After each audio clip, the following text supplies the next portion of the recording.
Me thirrje të arestoni Ramën, ka vijuar marshimin në rrugët e Tiranës në protestën e ditës së 52. Shqiptarët kërkojnë ndërheqjen e panegociueshme të kryeministrit, teksa prej 52 ditësh protesta nuk ka ndalur kundër të gjithë klasës politike.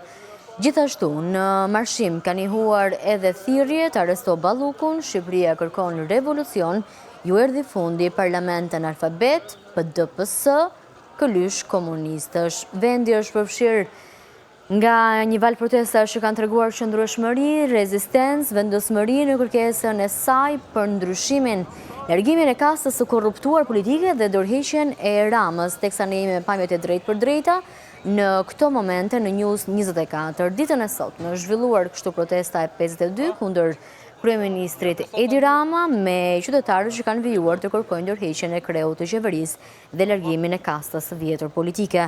Prej më shumë se 7 javësh, protesta ka vijuar pa ndërprerje me një kërkesë të përsëritur nga organizatorët dhe nga pjesëmarrësit, ndryshim politik dhe përgjegjësi institucionale.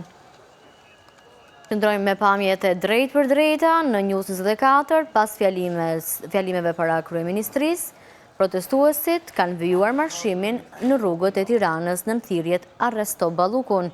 Shqipëria kërkon revolucion, ju erdhi fundi parlament analfabet dhe PSPD këlysh komunistësh. Protesta do të vijojë edhe ditën e nesërme.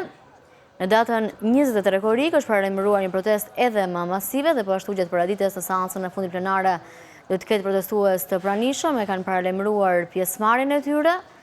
Teksa ora shënon 14 minuta dhe ne qëndrojmë me pamjet e drejtë për drejta nga pjesa e kryeministrisë në këto momente. Shohim disa qytetarë që shëndrojnë ende aty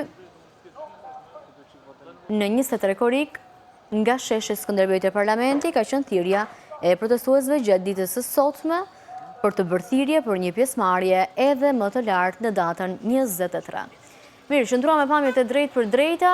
Protesta e ditës së 52 transmetohet në News 24 që për orës 19 në nisjen e saj dhe deri në mbyllje do të shkojmë në këtë moment në publicitet. Takojmë pas pak së bashku me edicionin informativ.